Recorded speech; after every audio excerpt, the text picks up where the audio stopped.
নতুন ভালোবাসার গল্প পেতে, দেখতে এবং শুনতে আমাদের চ্যানেলটি সাবস্ক্রাইব করে পাশে থাকা বেল আইকনটি ক্লিক করুন।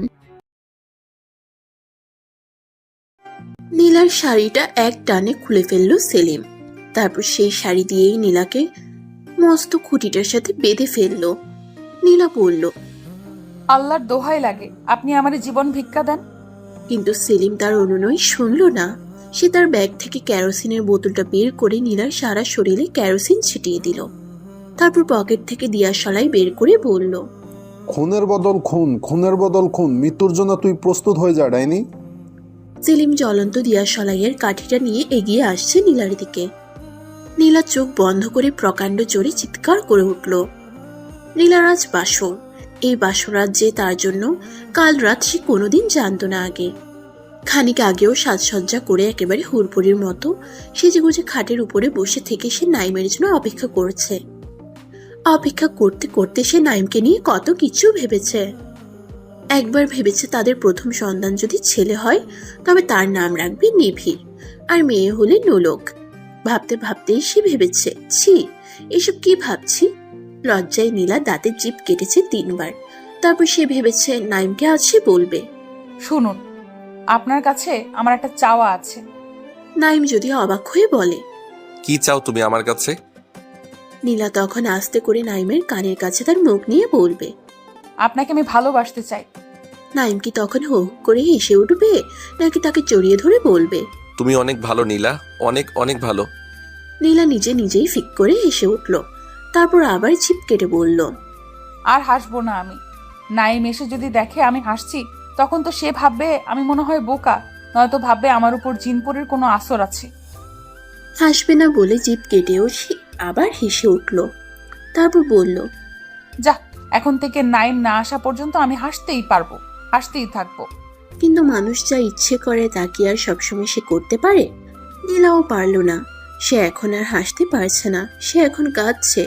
কারণ বাড়িতে রেখে আসা তার ছোট্ট ভাইটির কথা তার খুব মনে পড়ছে। এই ভাইটির বয়স 6, নাম খালিদ। খালিদ তাকে ছাড়া একদিনও ঘুমোতে পারে না। রোজ দিন খালিদকে তার ছড়া শুনিয়ে ঘুম পাড়াতে হয়। আচ্ছা, আজ কি খালিদ একা ঘুমোতে পেরেছে? এইসব কিছু ভাবতে ভাবতে বারবার সে ঘড়ি দেখছে। নাইম আসতে দেরি করছে। আচ্ছা, নাইমটা এত গর্ধব কেন? সে কি জানে না বাসর রাতটা বাইরে ঘুরে খাটানোর জন্য নয়, এই রাতে স্বামী স্ত্রী দুজন একসাথে থাকতে হয়। নাইম যখন ঘরে ঢুকেছে তখন মধ্যরাত। নাইম পর্দার আড়ালে দাঁড়িয়ে থেকে বলল, আসতে পারি? নীলা কি বলবে? আসুন না। নীলা কিছুই বলল না। নাইম এবার সালাম দিল, বলল, আসসালামু আলাইকুম, আমি নাইম, আপনার বর। আজ আমাদের বাসর রাত। আমি আপনার ঘরে আসতে যাচ্ছি বাসর পালনের জন্য। আমি কি আসতে পারি? নীলা ফিক করে হেসে উঠল নাইমের কথা শুনে। তারপর গুটি গুটি পায়ে দরজার কাছে এগিয়ে এসে বলল, ওয়ালাইকুম আসসালাম, আসুন। নাইম ঘরে ঢুকতেই তার পা ছুঁয়ে সালাম করতে চাইল নীলা, কিন্তু নাইম সালাম করতে দিল না।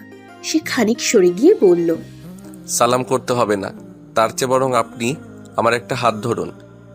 নীলা সত্যি লজ্জায় মরে যাচ্ছিল, তবুও সে নাইমের একটা হাত ধরল। এবার নাইম মুচকি এসে বলল, এখন আমায় জায়নামাজের কাছে টেনে নিয়ে যান। নীলা নাইমকে টেনে টেনে জায়নামাজের কাছে নিয়ে গেল। তারপর নাইম বলল, এইভাবে রোজ দিন আমায় আপনি জায়নামাজের কাছে টেনে নিয়ে যাবেন। ঘুমাবার আগে রোজ দিন আমরা জায়নামাজে 2 রাকাত নামাজ আদায় করে বলবো, হে আল্লাহ, আপনার প্রতি আমরা শুকর আদায় করছি। নীলা আস্তে করে বলল, আচ্ছা। তারপর তারা 2 রাকাত শুকরানার নামাজ আদায় করলো। নাইম এবার বলল, নীলা, আপনি কি আমায় 1 গ্লাস পানি খাওয়াতে পারেন? নীলা বলল, জি। বলেই সে উঠতে চাইল, কিন্তু সে উঠতে পারল না। পেছন থেকে তার হাতটা টেনে ধরল নাইম। লজ্জায় লাল হয়ে পেছনে তাকালো নীলা। তাকিয়ে সে চমকে উঠল। নাইমের চোখে জল। কি অদ্ভুত ব্যাপার! নীলা খানিক ভয়ও পেল। সে সঙ্গে সঙ্গে নাইমের পাশে বসে বলল, আপনি কি আমার প্রতি ক্রোধ কিংবা আমায় পছন্দ হয়নি আপনার? নাইম জল ভরা চোখে নীলার দিকে অনেকক্ষণ তাকিয়ে রইল। তাকিয়ে থেকে নীলার হাতটা আরো শক্ত করে ধরে তার বুকের কাছে টেনে নিয়ে বলল, এই যে এখান থেকে আওয়াজ আসছে, আমার হৃৎপিণ্ড বলছে আপনাকে আমি ভালোবেসে ফেলেছি। আপনি আকাশের চাঁদের চেয়েও সুন্দর। তবে কাঁদছেন কেন? নাইম তার বাম হাতের পিঠ দিয়ে চোখ মুছতে মুছতে বলল, খুশিতে। আমার জীবনে প্রথম স্পর্শ আপনি, আর আপনি আমার প্রথম প্রেম, প্রথম ভালোবাসা। নীলা লজ্জায় আড়ষ্ট হয়ে যেতে যেতে বলল। তবে যে আপনি আপনি করে ডাকছেন আমায়? নাইম বলল, আপন মানুষকে তো আপনি করেই ডাকতে হয়, তুমি করে ডাকতে আমার ভালো লাগে না। আমি আপনাকে সব সময় আপনি করেই ডাকবো। নীলা ফিক করে হেসে বলে উঠল। পানি নিয়ে আসি? নাইম পেছন থেকে ডেকে বলল, পানির চেয়ে আপনার ঠোঁটের স্পর্শই ভালো হতো, একেবারে সারা জীবনের তিয়াস মিটে যেত। কথাটা শুনে এমন লজ্জা পেল নীলা, কিন্তু ভালোও লাগলো তার। টেবিলের উপরে রাখা জগটার কাছে যেতে যেতে সে ভাবল, কি রোমান্টিক মানুষ গো। নীলা জগ থেকে চকচকে লম্বা গ্লাসটাই পানি ভরে নিয়ে এলো নাইমের কাছে। এসে এসে অবাক হলো, মাত্র 1 মিনিটে কি করে একটা মানুষ ঘুমিয়ে যেতে পারে, তাও আবার জায়নামাজের উপর। আজ না তাদের বাসর, তাছাড়া পানি খেতে চেয়েছিল আবার মানুষটা, নাকি মজা করে শুয়ে আছে এভাবে নাইম। নীলা ভাবলো সেও মজা দেখাবে, পেটের মাঝে এমন গুঁতো দিবে যে বেচারা খ্যাক করে হেসে উঠবে। নীলা এক হাতে জলের গ্লাসটা ধরে অন্য হাতে নাইমের পেটে একটা গুঁতো দিল। নাইম কিছুতেই নড়ল না। তখন কেন জানি আচমকা ভয়ে নীলার সারাটা শরীর জমে উঠল। নীলার হাত থেকে টুপ করে জল ভর্তি গ্লাসটা মাটিতে পড়ে ভেঙে কয়েক টুকরো হয়ে গেল। নীলা ভয়ে ভয়ে গিয়ে গিয়ে নাইমের শরীরে নাড়া দিতেই বুঝতে পারল নাইমের শ্বাস প্রশ্বাস চলছে না। সে যেন হঠাৎ নিজেকে বিশ্বাস করতে পারছে না, তাই সে নাইমের গায়ে তীব্রভাবে নাড়া দিতে দিতে ডাকলো। এই যে শুনুন। একবার, দুবার এবং বারবার ডাকলো নীলা, কিন্তু কিছুতেই কাজ হলো না। শেষে কোনো কিছুই বুঝতে না পেরে নীলা বোকার মতো চিৎকার করে কেঁদে উঠল। তার কান্নায় শেষ রাতের আকাশ, বাতাস, তারা এবং পূর্ণ যুবতী চাঁদটা পর্যন্ত কেঁপে উঠল। কিন্তু নাইমের কোনো সাড়া মিলল না। সে যেভাবে ছিল ঠিক সেভাবেই পড়ে রইল। নীলার কান্নার গলার শুনে বাড়ির সবাই জেগে উঠল। ভয়ে ভয়ে তারা এগিয়ে এলো নীলার ঘরের দরজার কাছে। এদের মধ্যে সবচেয়ে বেশি ভীত সন্ত্রস্ত দেখাচ্ছে নাইমের মা সালমা বেগমকে। তিনি দরজার পাশে দাঁড়িয়ে থেকে কাঁপছেন। কাঁপতে কাঁপতে তিনি দরজার কড়া নেড়ে বললেন। নীলা তার শাশুড়ির কথা শুনতে পেয়ে আরো ভয় পেয়ে গেল। এবার যে নাইমের মৃত্যু শোকেছে নিজেকে নিয়ে ভাবতে লাগলো বেশি। আচ্ছা, দরজা খুলে যদি তার শাশুড়ি দেখে নিজের ছেলে মরে পড়ে আছে বাসার ঘরে জায়নামাজের উপর, তখন তিনি বিষয়টা স্বাভাবিকভাবে মেনে নিতে পারবেন তো, নাকি সব দোষ দিয়ে বসবেন তাকে? তার চুলের মুঠি টেনে ধরে বলবেন, কাল নাগিনী, তুই আমার ছেলেরে দংশন করছত, তোরে আমি ছাড়তাম না, জেলে দিয়াম। নীলার ভয় হচ্ছে, ভীষণ ভীষণ ভয়। সে কি দরজার খিল খুলে দেবে? নীলা ধীর পায়ে দরজার পাশে গিয়ে দাঁড়ালো। তার হাত পা প্রচন্ড রকম কাঁপছে আর ফুপিয়ে কান্না আসছে। তার হঠাৎ করে মনে পড়ছে সপ্তাহ খানেক আগের কথা। সালমা বেগম তাকে ফোন করেছিলেন একদিন বিকেলে। সে ফোন ধরেই বলেছিল, আম্মা কেমন আছেন আপনি? সালমা বেগম তার গলা মধুর করে বলেছিলেন, ভালো আছি আম্মা, তুমি কেমন আছো? শরীর ভালো তোমার গুমা? আলহামদুলিল্লাহ ভালো আম্মা। খাওয়া দাওয়া করছো তো ভালা কইরা? দেখছি তুমি কিন্তু অনেক রোগা। রোগা থাকলে হইব কেমনে? স্বাস্থ্য হইল সুখের মূল মা। এখন থাইকা দিনে 5 বার কইরা খাইবা, খাইয়া স্বাস্থ্য ঠিক করবা। নীলা আস্তে করে বলল। আচ্ছা আম্মা। তারপর সালমা বেগম বললেন, মারে, ইমানের বয়স এখন 25, তার সাথে তোমার বিয়াও দিলাম, তবু আমার মনে হয় কি জানো মা, ইমান বুঝি এই একটু পোলা মাত্র। আসলে সন্তানরা তার মার কাছে সব সময় ছোটই থাকে। ইমানের সাথে তুমি এখন থাইকা ঘর সংসার করবা। সে তোমার স্বামী মা, স্বামী হইল মাথার তাজ গো মা। যার স্বামী দুনিয়ায় নাই সে জানে স্বামী কি জিনিস। তুমি তো বেহুলার মতো জানো। সেই বেহুলা তার স্বামীর জীবন ফিরাইয়া আনার লাইগা কত রাজ্যে গেল, কত কষ্ট সহ্য করলো। এটাই হইল প্রতিভক্তি মা। আবার স্বামীও স্ত্রীর প্রতি অনেক দায় দায়িত্ব। আল্লাহর নবী বলেন, স্ত্রী যদি বলে আমার স্বামী ভালো, তাইলে হাসরের দিন স্বামীর সব অপরাধ মাপ। নীলার কানে বারবার এসে তার শাশুড়ির কথাগুলো বাজছে। আর বাহির থেকে তখন নাইমের ছোট ভাই সেলিম চিৎকার করে ডাকছে। ভাবি ও ভাবি, দরজা খুলেন, খুলেন বলছি। সাথে সাথে সালমা বেগমও ডাকছেন। বৌমা, বৌমা গো, এই নাইম, ও বাজান, কি হয়েছে তোমার ঘরে? বউ কান্দে কেন লাগা? দরজা খুল বাজান। এই সময় একটা কুকুর বাইরে দাঁড়িয়ে খেউ খেউ করে আর্তনাদ করে উঠল। নীলা ভয়ে আটকে উঠে চিৎকার করে বলল। ও আল্লাহ রে আল্লাহ! সেলিম এই সময় লাথি দিয়ে দরজাটা ভাঙতে চাইল, কিন্তু দরজা ভাঙল না, খানিক নড়ল শুধু। তারা এবার ভয়ে জমে যেতে লাগলো। সেলিম এবং তার মা দুজনই কেমন বুদ্ধিশূন্য হয়ে গেল হঠাৎ। এখন তারা কি করবে, কিভাবে ঘরের ভিতরে ঢুকবে, কিছুই বুঝতে পারছে না। কুকুরটা আবার ডাকলো, কিন্তু নীলা ভয় পেল না এবার আর। সে আল্লাহর নাম নিয়ে দরজার খিলা হাত দিল, আর মনে মনে ঠিক করলো ভয় পেয়ে কি হবে আর। যে নারীর স্বামী বাসর ঘরে তার স্ত্রীর সাথে মিলনের আগেই মারা যায়, তার আবার কপাল, সে তো বেঁচেও এখন মৃতের সমান। জীবনে কি ভুলতে পারবে কোনোদিন এমন একটি কাল রাতের কথা সে? অথবা তার জীবনে কি আর কোনোদিন স্বাভাবিক অবস্থায় ফিরে আসবে? আজ থেকে তো সে সমাজের চোখে বিধবা সাজবে। খানিক পরেই তার শরীর থেকে নেমে যাবে সকল সাজ সরঞ্জাম, গহনা, রঙিন শাড়ি। তারপর তাকে দেয়া হবে সাদামাটা কোনো পোশাক। কি জীবন তার, কি নির্মম নিয়তি! আহা, খানিক পর হয়তোবা এই বাড়ি লোকারণ্য হয়ে উঠবে লোকে। সবাই এসে ভিড় করবে তার চারপাশে। কেউ কেউ তার দিকে সন্দেহের চোখে তাকাবে। খুনি, পিশাচিনী, ডাইনি, চরিত্রহীন এবং অসতী বলেই ডাকতে থাকবে তাকে। আবার কেউ কেউ সহমর্মিতাও দেখাবে, আফসোস করে বলবে, আহা কি কপাল গো মেয়েটার, বড় দুর্ভাগা মেয়ে, এমন যেন আর কারো সাথে না হয়। এইসব কথা শোনার চেয়ে কি জেলে যাওয়া ভালো নয়? আদালতে বিচারক যদি তার উপর দোষারোপ করে, তাকে ফাঁসির আদেশ দেয়, তবে তা হবে তার উপর বিচারকের একটি সহমর্মিতা। সে হাসি মুখে কাঠগড়ায় দাঁড়িয়ে তখন বলবে, আপনাকে আল্লাহ দীর্ঘজীবী করুন। দরজা খুলতেই ওরা চটজলদি ঘরে প্রবেশ করলো। সেলিম এদিক ওদিক তাকিয়ে বলল, ভাই কই? নীলা তখনও কাঁদছে, কান্না থামাতে পারছে না। সে কান্না ভরা গলায় বলল, আপনার ভাইয়া আর কথাটা শেষ করতে পারল না, আর নীলা ধপাস করে পড়ে গেল জমিনের উপর। সেলিম দ্রুত তাকে ধরলো, কিন্তু ততক্ষণে নীলা জ্ঞান শূন্য হয়ে গেল।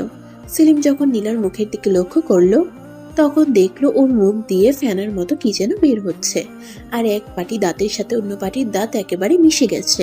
সে তখন ভয়ানক গলায় বলল, আম্মা, ভাবির অবস্থা খারাপ। সালমা বেগম কি করবেন এখন? খানিক সময়ের জন্য তিনি বোকা বনে গিয়েছিলেন। একটু পর যখন তার খেয়াল হলো বিপদের সময় সাহস রাখতে হবে বুকে, তখন তার বুকে আপনিতেই বল ফিরে এলো। তিনি নীলার মাথাটা নিজের কোলে টেনে নিতে নিতে বললেন, বালতি দিয়া পানি নিয়ে আয়। সেলিম দৌড়ে গিয়ে পুকুর থেকে বালতি ভরে পানি নিয়ে এলো। সালমা বেগম নীলার মাথাটা একটু উঁচু করে ধরে তার মাথায় পানি ঢালতে লাগলেন, আর মনে মনে বড় ভক্তির সহিত জপতে লাগলেন, লা ইলাহা ইল্লা আনতা সুবহানাকা ইন্নী কুনতু মিনাজ জালিমিন। প্রায় আধা ঘন্টা ধরে মাথায় পানি ঢালার পর নীলার জ্ঞান ফিরল। জ্ঞান ফেরার পর সে আবার চিৎকার করে কেঁদে উঠল। কাঁদতে কাঁদতে সে বলল, আম্মা, আম্মা গো, আম্মা আপনার ছেলে আর নাই। সালমা বেগম কথাটা শুনে যেন বিশ্বাস করতে পারলেন না। তিনি শুধু চোখ বড় বড় করে নীলার দিকে তাকালেন। সেলিম এই সময় জায়নামাজের উপরে শুয়ে থাকা তার ভাইয়ের কাছে গেল। নীলা কাঁদতে কাঁদতে আবার বলল, আম্মা আপনার ছেলে আর নাই। সালমা বেগম এবার বুঝতে পারলেন সবকিছু। ওদিক থেকে সেলিমও চিৎকার করে কেঁদে উঠেছে। সে নাইমের উপর ঝুঁকে পড়ে ওর একটা হাত ধরে চিৎকার করে ডাকছে, ভাই, বাইরে কথা কস না কেন রে ভাই? আমার লক্ষ্মী ভাই, তুই কথা ক। সালমা বেগম কিন্তু মোটেও চিৎকার চেঁচামেচি করলেন না, শব্দ করে কাঁদলেনও না। শুধু দেখা গেল তার চোখের কোল গড়িয়ে সরু নদীর মতো জলের তোর নামছে। তিনি সেই জল হাত দিয়ে মুছছেন না। ধীরে স্থিরে পা ফেলে তিনি তার ছেলেদের কাছে গেলেন। ওখানে গিয়ে তিনি দেখতে পেলেন জায়নামাজের উপর তার দুই ছেলে। এক ছেলে জীবিত আর অন্য ছেলে মৃত। মৃত ছেলেটা শুয়ে আছে জায়নামাজের উপর। সালমা বেগম ছেলেদের পাশে বসলেন। সেলিম খুব পাগলামি করছে, চিৎকার চেঁচামেচি করছে, বারবার ডাকছে তার মৃত ভাইটিকে। সালমা বেগম নাইমের মাথাটা তার কোলের উপর টেনে নিলেন, তারপর চেয়ে থাকা চোখ দুটি বন্ধ করে নিয়ে ডাকলেন নীলাকে। বললেন, বৌমা, এদিকে আসো। সেলিম তার মার কথার উপর চিৎকার করে বলল, এই মহিলা এইখানে আসবো কেন? আমার ভাইরে সেই মারছে, খুন করছে। নাইলে একটা সুস্থ স্বাভাবিক মানুষ হঠাৎ মরে যাবো কেন? সালমা বেগম সেলিমকে ধমক দিয়ে বললেন। চুপ কর বলছি। চুপ করব? কেন চুপ করব? খুনিরে খুনি বলবো না তো কাকে বলবো? এই মহিলা খুব পরিকল্পনা করে আমার ভাইটারে মারছে। নীলা সেলিমের কথাগুলো শুনেছে, কিন্তু এসব কথা তাকে মোটেও অবাক করে দিচ্ছে না, কিংবা সে ভয়ও পাচ্ছে না এখন আর। কারণ সে জানতো বেহুলার কোনো দোষ না থাকা সত্ত্বেও স্বামীর মৃত্যুর জন্য তাকেই দোষারোপ করা হয়েছিল। বেহুলা তো যেভাবেই হোক কষ্ট করে তার স্বামীকে সুস্থ করে নিজেকে সত্যি নিরপরাধ প্রমাণ করেছিল, কিন্তু সে কি করে নিজেকে সত্যি নিরপরাধ প্রমাণ করবে? তার তো আর কোনো উপায়ই আর নাই। সালমা বেগম আবার ডেকেছেন নীলাকে। নীলা এবার হেঁটে যাচ্ছে তাদের কাছে। সেলিম এবারও বলছে, খবরদার কইলাম ডাইনি, খবরদার। খালি আরেক পাও এদিকে আগাইলে তোর আমি খুন করে ফেলবো। সেলিমের মুখ থেকে এমন একটা ভয়ঙ্কর কথা শোনার পরেও সে এগিয়ে আসছে, কিংবা তার শাশুড়ি তাকে ডেকে নিয়ে কি করে বসেন তাও তো সে জানে না। ছেলের খুনি হিসেবে তাকে দোষারোপ করে খুনটুনো তো করে ফেলতে পারেন, তবুও নীলা ভয় পাচ্ছে না।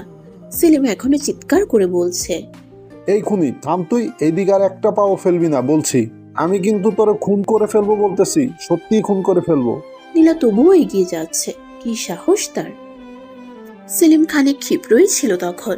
হঠাৎ এভাবে নিজের সবচেয়ে কাছের মানুষটার মৃত্যু তাকে উন্মাদ করে তুলল, এবং তার ভেতর খুব করে সন্দেহ ঢুকে গেছে যে নাইমের মৃত্যুটা কোনো স্বাভাবিক মৃত্যু নয়। তার ভাবি নীলা খুব কৌশল করে তার ভাইটিকে দুনিয়া থেকে সরিয়ে দিয়েছে। এই সন্দেহ থেকেই তার জেদ বেড়ে গেছে। সে প্রতিশোধের আগুনে জ্বলে পুড়ে ছারকার হয়ে যেতে যেতে ভাবল, তাকে প্রতিশোধ নিতে হবে। যে করেই হোক তাকে তার ভাইয়ের মৃত্যুর প্রতিশোধ নিতে হবে। খুনের বদলে খুন করতে হবে। তাই নীলা তাদের কাছে ঘেঁষতেই মেঝেতে পড়ে থাকা গ্লাসের ভাঙা এক টুকরো ছুঁড়ে মারল সে নীলার উপর। নীলা সরে গিয়েও নিজেকে বাঁচাতে পারল না। সেলিম ফের ঢিল ছুড়ল। সেই ঢিল গিয়ে তার কপালটা ঠিক ডানে এসে লাগলো। আর একটু হলে চোখেই পড়তো। নীলা নিজেকে হঠাৎ বিশ্বাস করতে পারল না। এটা কিভাবে করে ফেলতে পারলো সেলিম? তবে কি তার দুর্দশা শুরু হয়ে গেছে? নীলা তার কপালে হাত দিয়ে দেখলো অনেকখানি জখম হয়ে গেছে। ওখান থেকে স্রোতের মতো রক্ত নামছে গল গল করে।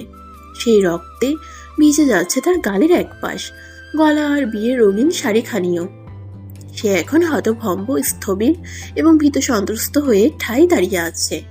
এক পাও নড়ছে না, যেন সে এখানেই শেখর গেঁথে ফেলেছে আজন্ম কাল দাঁড়িয়ে থাকার জন্য। সালমা বেগম মৃত ছেলের মাথা তার কোল থেকে নামিয়ে যত্ন করে জায়নামাজের উপর রেখে দৌড়ে এলেন নীলার কাছে। এসে নীলাকে আঁকড়ে ধরে বললেন, পাগল হইয়া গেছে ভাইয়ের লাইগা ভাই। এই সব কিছু বোস থাইকা করতাছে না মা। সেলিম পাগল হইয়া গেছে।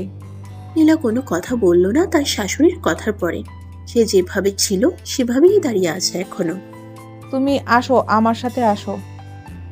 নীলাকে ধরে ধরে তার শাশুড়ি ঘরের বাইরে উঠোনের দিকে নিয়ে গেলেন। উঠোনের পরে মস্ত পুকুর। পুকুরের পাড়ে নানান গাছগাছরা, সবুজ দূর্বা। সেই দূর্বার শীর্ষে জমে আছে বিন্দু বিন্দু শিশির। সালমা বেগম ওখান থেকে শিশির মাথা কিছু দূর্বা ঘাস ছিঁড়ে হাতের তালু নিয়ে থেতলে তায়নে লাগিয়ে দিলেন নীলার কপালে। নীলা ব্যথায় তার জিভে দাঁত কামড়ে ধরল। সালমা বেগম আকাশের দিকে তাকিয়ে বললেন, চিন্তা কইরো না মা, সব ঠিক হইয়া যাইব। আল্লাহ পাক সব ঠিক কইরা দিব। আর সেলিম তো তোমার ভাইয়ের মতোই, ওর আচরণে তুমি কিছু মনে কইরো না মা। এরকম মৃত্যু সে মাইনা নিতে পারতাছে না। দাফন কাফন হোক, দেখবা সব ঠিক হইয়া যাইব। না, সেলিমের আচরণে নীলা মোটেও কিছু মনে করেনি। বরং এটাই তো স্বাভাবিক। হঠাৎ একজন মানুষ বাসর ঘরে মরে পড়ে থাকবে আর তার আত্মীয় স্বজন তা সহজভাবে মেনে নিবে, এটা তো নিয়ম না। বরং নিয়ম হলো বাসর ঘরে যে নতুন বউটি আছে তাকে দোষারোপ করা, খতিয়ে দেখা তার কার সাথে প্রেমের সম্পর্ক আছে। এই প্রেমের জন্যই তো খুন। কিন্তু নীলার কাছে তার শাশুড়িকে স্বাভাবিক মনে হচ্ছে না। তিনি যে আচরণ করছেন তাও স্বাভাবিক নয়। কারণ পৃথিবীতে কোনো মাই তার সন্তানের মৃত্যুতে এমনভাবে সৌম্য শান্ত হয়ে থাকতে পারেন না। কিন্তু তার শাশুড়ি তা পারছেন। কিভাবে পারছেন এতটা পাষাণ হতে তিনি? কিছুতেই নীলার তা বুঝে আসছে না। ফজরের আজান হয়েছে। একটা দুটো পাখি ডাকতেও শুরু করেছে। সালমা বেগম পুকুরে গিয়ে উঁচু করলেন। তারপর ঘরে ফিরে জায়নামাজ বিছিয়ে ফজরের নামাজ আদায় করলেন। নামাজের পর তিনি দুহাত তুললেন খোদার দরবারে। দোয়ায় তিনি বললেন, হে মাবুদ, তুমি এত বড় পাষাণ কেন গো মাবুদ? মাবুদ, আমার ছেলের সব থাইক্কা আনন্দের দিনে তারে তুমি কাইরা নিলা, আমার বুক থাইক্কা কেন নিলা কেন? সালমা বেগম কাঁদছেন, পাগলের মতো কাঁদছেন। তার কান্নায় বাড়িটা কেমন থমথম হয়ে উঠল। এবার তার সাথে কান্নার গলা মিশালো সেলিম।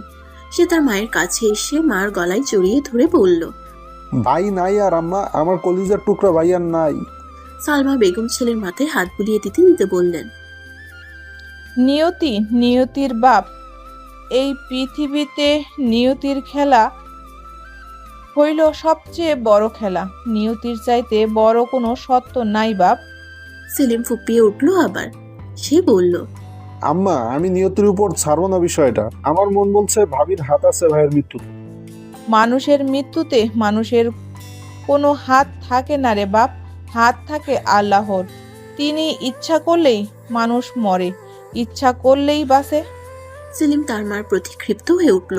সে তার মাকে ছেড়ে দিয়ে সরে গিয়ে বলল, আম্মা, তুমি ওই ডাইনিটার পক্ষ নিচ্ছ? সালমা বেগম তার ছেলের দিকে সৌম্য শান্ত চোখে তাকিয়ে বললেন, আমি সত্যের পক্ষে নিছি। মরা মানুষ নিয়া মিথ্যা নাটক সাজানো আমি পছন্দ করি না। নাটক? নিজের সন্তানের আকস্মিক মৃত্যুকে তুমি সহজ করে দেখছো? ঠিক কইরা দেখলে কি হইব বাপ? ঠিক কইরা দেখলে কি তোর ভাই ফিরে আসবো? সেলিমের এখন যা রাগ পাচ্ছে, সে তবুও শান্ত ভঙ্গিতে বলল, মৃত্যুর পর কেউ ফিরে আসে না, কিন্তু তার মৃত্যুর জন্য যে দায়ী তার শাস্তি হলে সে সুখ অনুভব করে, তার আত্মা শান্তি পায়। সালমা বেগম বললেন, চুপ কর তো বাপ, আত্মীয় স্বজনের খবর দে, পাড়া প্রতিবেশীরে জানা। তারা যত জলদি আইব তত জলদি দাফন কাফন হইব। ভাইয়ের দাফন কাফনের ব্যবস্থা কর, তার আত্মা কষ্ট পাইতাছে। আত্মীয় স্বজনের খবর দে, জলদি কর সব কিছু। সেলিম মায়ের কথা মতো ঘর থেকে বেরিয়ে গেল। পাড়া প্রতিবেশী আর আত্মীয় স্বজনদের কাছে খবর পৌঁছাতে হবে, জলদি করতে হবে সবকিছু। মায়ের আদেশ, মায়ের আদেশের পরে আর কোনো কথা নেই সন্তানের। সালমা বেগমের সব কথা শুনছিল ও ঘর থেকে নীলা। সে দৌড়ে এসে তার শাশুড়ির কোলের উপর জলের মতো ছাপিয়ে পড়ে চিৎকার করে কেঁদে উঠল। কাঁদতে কাঁদতে বলল, আম্মা, আম্মা, আমার ভাগ্য এত মন্দ কেন গো আম্মা? সালমা বেগম নীলাকে সান্ত্বনা দিতে চেয়ে নিজেই গলা ছেড়ে কেঁদে উঠলেন। এই যে চেষ্টা করলেন কান্না থামাতে, ভাবলেন তিনি কাঁদলে তো নীলা সেলিম আরো ভেঙে পড়বে, কিন্তু তিনি নিজেকে আর ধরে রাখতে পারলেন না। মুহূর্তে দুটি মেয়ে মানুষের কান্নায় বাড়িটি কান্না বাড়ি হয়ে উঠল। ততক্ষণে খবর পেয়ে বাড়িতে মানুষের জটলা শুরু হয়েছে। পাড়া প্রতিবেশী আর আত্মীয় স্বজনেরা আসতে শুরু করেছে ধীরে ধীরে। খবর পেয়েছেন নীলার বাবাও, কিন্তু তিনি এই কথা নীলার মাকে জানাননি। তিনি বলেছেন নীলার শাশুড়ির হঠাৎ বড় অসুখ করেছে, তার নাকি ইচ্ছে বেআইনের সাথে দেখা করার কথা বলার। এই কথা বলে তিনি নীলার মা জাহানারাকে নিয়ে নীলার শ্বশুরবাড়ির উদ্দেশ্যে যাত্রা করেছেন। সত্যি জানলে সহজে মানতে পারবে না বলেই তিনি মিথ্যে বলেছেন তার স্ত্রীর কাছে। সেলিম খুব পাগলামি করছে। একবার বটি নিয়ে নীলার কাছে দৌড়ে গিয়ে তাকে খুন করে ফেলতে চেয়েছে, কিন্তু বাড়ি ভর্তি মানুষের জন্য সে পারেনি। তাকে ধরে ফেলে তার কাছ থেকে বটি কেড়ে নেওয়া হয়েছে। সে এখন বাড়ির পেছনে শিউলি গাছটার নিচে বসে আছে। ওখানেই একদল মানুষ নাইমের জন্য কবর খুঁড়ছে। সে কবর খোঁড়ার কাজে তদারকি করছে। একবার সে এখানেও পাগলামি করেছে। কবর খুঁড়তে থাকা মানুষদের মধ্য থেকে একজনকে সে জিজ্ঞেস করেছে। কবর এত ছোট কেন? যাকে জিজ্ঞেস করেছে তার বয়স 40 পেরিয়েছে। মধ্যবয়স্ক লোকটি বিজ্ঞের মতো বলল, মাপ ছোপ কইরাই লইছি, কোনো সমস্যা নাই। সমস্যা আছে, আপনার মাপ ঠিক হয়নি। আপনি আমাদের দুই ভাইয়ের মাপ নিয়ে কবর খুঁড়েন। এই কবর আমাদের দুই ভাইয়ের কবর, জোর কবর। সেলিমের কথা শুনে এই লোকটা এমন ভয় পেল, সে সঙ্গে সঙ্গে কবর থেকে উঠে বাড়ির দিকে দ্রুত পা ফেলে চলে গেল। পেছন থেকে ডেকেও আর কেউ তাকে পেছন ফেরাতে পারল না। সে ভয় পেয়েছে, ভীষণ ভয়। নীলার বাবা মা এসে গেছেন। নীলার মা কিভাবে যেন বাড়ির দেউটি পর্যন্ত আসতেই বুঝে গেছেন আসলে কি ঘটেছে এই বাড়িতে। তিনি দ্রুত পায়ে বাড়ির ভেতরে ঢুকলেন। তারপর সর্বহারা কোনো মা পাখির মতো আর্তনাদের গলায় ডাকলেন, নীলা, নীলা মারে। নীলা তখন বসে আছে বড় ঘরের খাটের উপর। না, বউ সেজে নয়, বিধবার পোশাকে, সাদা শাড়ি। গায়ের সকল অলংকার খুলে ফেলতে হয়েছে তার। তার দু গালে জলের দাগ বসে আছে, তবুও তাকে কি সুন্দর লাগছে। নীলার চারপাশে মেয়েদের ভিড়। কৌতূহলী মহিলারা জানতে চাইছে কিভাবে কি হলো। এক মহিলা তার কানের কাছে গিয়ে ফিসফিস করে বলল, মেলামেশার পরে মারা গেছে না আগেই? নীলা কোনো উত্তর দেয়নি। এই সময় আবার দরজার পাশে দুটি মহিলা তাকে নিয়ে কথা বলছে। একজন বলছে, আমার মন বলে কি বউ, এখানটা বিরাট রহস্য আছে। কি রহস্য আছে? অপর মহিলাটি চোখ কপালে তুলল। তারপর যে মহিলাটি কথা বলতে শুরু করেছিল সেই ফিসফিস করে বলল, বউডারের সুবিধা মনে হইতাছে না। খারাপ মাইয়া, চরিত্রের সমস্যা আছে। দেখো না এখনো মায়ের চেহারা কেমন উজলা, যেন খুশিতে আত্মহারা। দেখো দুদিন পর সব ক্লিয়ার হইয়া যাবে পানির মতো। নীলা শুনেছে, স্পষ্ট শুনেছে। ঠিক এই সময় বাহির থেকে তার মা ডেকে উঠেছে। নীলা গলা শুনেই বুঝে ফেলেছে তার মা এসেছে। সে সঙ্গে সঙ্গে বিছানা থেকে লাফিয়ে নেমে দরজা পেরিয়ে বাইরে চলে গেছে। বাইরে গিয়ে তার মাকে জড়িয়ে ধরে আকাশ পাতাল কাঁপিয়ে চিৎকার করে দ্বিতীয়বার জ্ঞান হারিয়েছে। কিন্তু উপস্থিত অধিকাংশ মেয়ে মানুষই তার জ্ঞান হারানোর চেয়ে তার চরিত্র নিয়ে আলোচনা করতেই বেশি মজা পাচ্ছে। কেউ কেউ বলছে, দেখো দেখো নতুন বউ কি করে দৌড়ে ঘর থেকে বেরিয়ে গেল। সি সি সি সি, অসতী, চরিত্রহীন। দুপুর 2টো, আকাশে কড়া রোদ। লাশ জলদি দাফন করতে হবে। জানাজা হয়ে গেছে। খাটিয়া করে কবরের পাশে লাশ নিয়ে যাওয়া হচ্ছে। বাড়িতে কান্নার রোল পড়েছে। এত মানুষ কাঁদছে যে এখান থেকে নীলা কিংবা সালমা বেগমের গলা আলাদা করা যাচ্ছে না। লাশ যখন খাটিয়া করে নিয়ে যাচ্ছে তখন নীলা চিৎকার করে ডেকে উঠল, একটু রাখুন, প্লিজ একটু রাখুন। বাড়ির সবাই হঠাৎ কান্না ভুলে গিয়ে নীলার দিকে তাকিয়ে আছে। খাটিয়া বাহকেরা থমকে দাঁড়িয়ে গেছে বাড়ির আঙ্গিনায়। তারা কেউ বুঝতে পারছে না নতুন এবং বিধবা বউটি হঠাৎ তাদের থামতে বলল কেন। নীলা দৌড়ে আসছে। তার পেছনে উঠছে লম্বা কালো চুল, আর পেছনে ধুলোয় গড়াচ্ছে সাদা আঁচলখানি। নীলা খাটিয়ার উপর ঝুঁকে গিয়ে কাফনের কাপড়টা নাইমের মুখ থেকে খানিক সরিয়ে নিয়ে অনেকক্ষণ ধরে তাকিয়ে রইল। তারপর যখন তার চোখ ভিজে উঠছিল জলে, তখন সেই জল বাঁ হাতের পিঠ দিয়ে মুছে ভেজা গলায় বলল, আপনি যে আমায় ছেড়ে এভাবে একা একা চলে যাচ্ছেন, আমার কি হবে বলুন তো? আপনি এমন স্বার্থপর কেন? আমি কিভাবে একা বেঁচে থাকবো এই পৃথিবীতে? আপনাকে যে আমি ভালোবেসে ফেলেছি।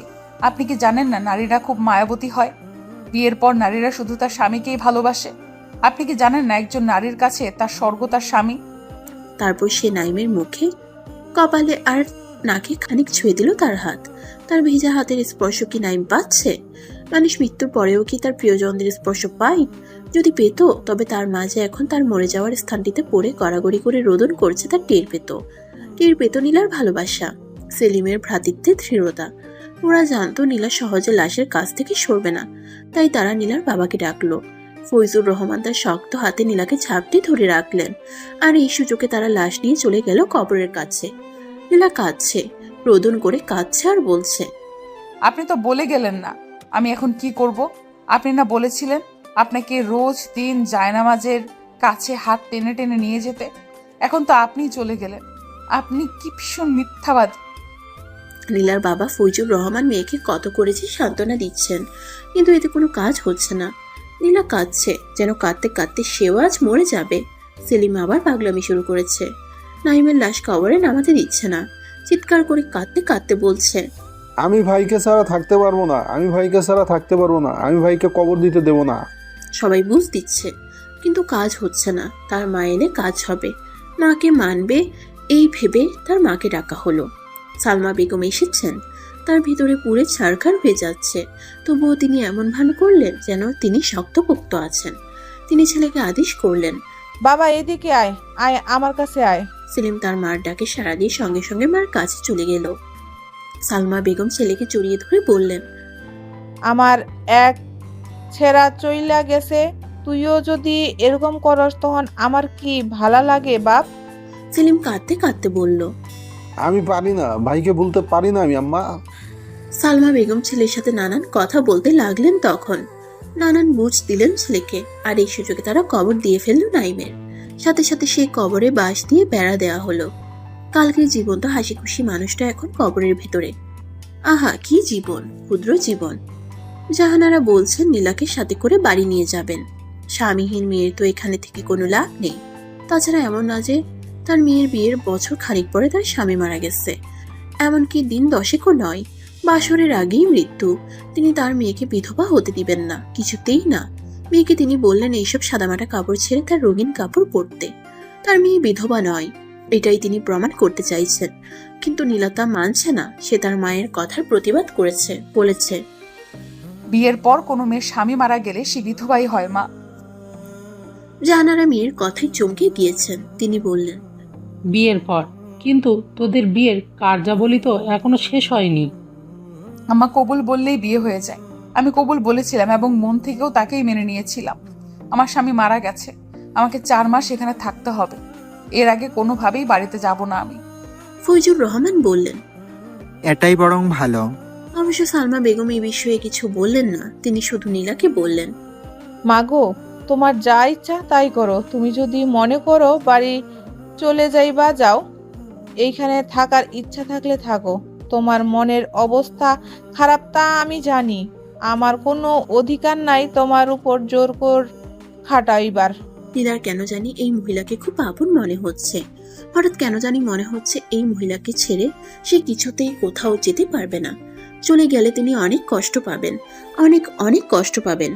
তার চেয়ে কষ্ট করে হলেও সে এখানে 4 মাস থাকবে, শাশুড়ির পাশে থাকবে। তাছাড়া এই বাড়িতে তার স্বামীর ছায়া আছে। এই ছায়া ছেড়ে সে কি করে চলে যাবে? নীলা বলল, আব্বা, আমি এখানে থাকবো। ফৈজুর সাহেব বললেন, আচ্ছা, এইখানেই থাকো তুমি মা। আমি কয়দিন পর পর তোমারে আইসা দেখা যাব। তোমার মার ইচ্ছা হইলে সেও আসবো। নীলা বলল, আচ্ছা। তার বাবা মা চলে যাওয়ার সময় নীলার কি যে কষ্ট হলো। সারা সন্ধ্যা সে বিছানায় পড়ে থেকে বালিশে মুখ ডুবিয়ে কেঁদেছে আর ভেবেছে, মাত্র একদিন আগেও তার জীবনটা কি সুন্দর ছিল। পাশের ঘরে ফুল সজ্জিত বিছানায় বসে বসে কত স্বপ্ন সে মনে মনে এঁকেছিল। সে কি তখন জানতো তার একটি স্বপ্নও আর পূরণ হবে না? নীলার ফুপিয়ে কান্না আসছে। আজ তার বাবা মার সাথে খালিদ আসেনি। খালিদের কথা সে জিজ্ঞেসও করেনি তাদের কাছে। কিন্তু এখন খুব মনে পড়ছে ছোট ভাইটির কথা। খুব কষ্ট হচ্ছে তার, খুব খুব খুব কষ্ট। হঠাৎ সে তার পিঠে কোমল একটা হাতের স্পর্শ পেল। সঙ্গে সঙ্গে চোখ ফিরিয়ে এসে দেখল তার শাশুড়ি এসে বসেছেন পাশে। তার হাতে প্লেট ভর্তি গরম খিচুড়ি। সে খিচুড়ি থেকে সাদা ধোঁয়া উঠছে কুণ্ডলি পাকিয়ে। সালমা বেগমকে কাছে পেয়ে তার কান্না আরো বেড়ে গেল। সালমা বেগম তার মাথায় হাত বুলিয়ে দিতে দিতে বললেন, কান্দো না মা, কানলে তো আর মানুষ ফিরবো না, বরং কষ্ট হইব তার রুহুর। মা, সারাদিন তুমি কিছু মুখে দাও নাই, এখন খিচুড়িটা খাও মা। নীলা তার ভেজা গলায় বলল। কিভাবে খাবো আমি আম্মা? আমার গলা দিয়ে খাবার নামবে না। নীলার মুখ ভেঙে আবার কান্না আসছে। সালমা বেগম বললেন, না খাইলে কেমনে হইব মা, শরীর তো ভাঙ্গা পড়বো। খাও মা, লক্ষ্মী মা আমার। সালমা বেগম তার মুখের কাছে এনে নলা ধরেছেন।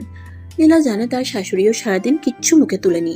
সে তার শাশুড়িকে বলল, আপনি যদি খান তাহলে আমিও খাবো আম্মা। সালমা বেগম বললেন, আমিও খাই আম্মা, এই দেহ খাইতাছি। বলেই সালমা বেগম নিজের মুখে এক নলা ভাত নিলেন। তারপর নীলার মুখেও দিলেন। কি কষ্ট হলো যে সেই ভাত খেতে নীলার। রাতে নীলা তার শাশুড়ির সাথে ঘুমোতে গেল। ঘুমাবার আগে তার শাশুড়ি নাইমের বিষয়ে কত কি গল্প করলেন। নীলা সেসব মনোযোগ দিয়ে শুনল এবং অন্ধকারে চাপা স্বরে কাঁদল। আগের রাতে ঘুম না হওয়ায় এবং সারাদিন কান্নাকাটি করায় সালমা বেগমের শরীর ছিল ক্লান্ত। তাই তিনি হঠাৎ ঘুমিয়ে গেলেন। তার ঘুম যখন ভাঙল তখন রাত 3টে। তিনি ঘুম থেকে উঠিয়ে বিছানায় শূন্যতা অনুভব করলেন। তিনি তার ডান হাতটা বিছানায় রাখলেন, কিন্তু নীলার স্পর্শ পেলেন না। খুব ভয় পেয়ে গেলেন তিনি। সঙ্গে সঙ্গে টর্চ জ্বালালেন। আর তখনই তার ভয়টা আরো বেড়ে গেল, কারণ ঘরের দরজাটা ছিল খোলা। তিনি চিৎকার করে ডাকলেন, সেলিম, সেলিম। সেলিম তার ঘর থেকে জলদি বের হয়ে এলো। সেও ঘুমিয়ে গিয়েছিল। সালমা বেগমের ডাকে হঠাৎ জেগে উঠেছে। সে ভীত সন্ত্রস্ত গলায় বলল, কি হয়েছে আম্মা? সালমা বেগম কাঁপা গলায় বললেন, বোমা ঘরে নাই? ঘরে নেই মানে? সালমা বেগম বললেন, আমি ঘুমাইয়া গেছিলাম, ঘুম থেকে উঠা দেখি বিছানার আমার পাশে সে নাই। তারপর লাইট জ্বালাইয়া দেখি দরজা খোলা। সেলিম এখন কি করবে বুঝতে পারছে না। তার মনে হচ্ছে নীলাকে এখানে রাখা ঠিক হয়নি, না রাখাই ভালো ছিল।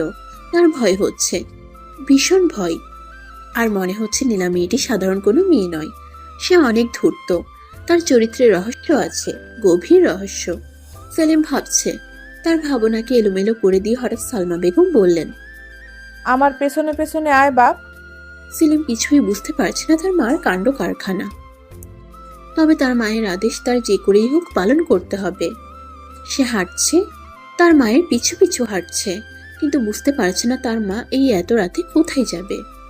নাইমের কবরের চারদিকে বাঁশের বেড়া দেয়া। নীলা সে বেড়ার উপর হাত রেখে দাঁড়িয়ে আছে। কবরের উপর তখন গুটি কয়েক জোনাকি পোকা মিটমিট করে চলছে।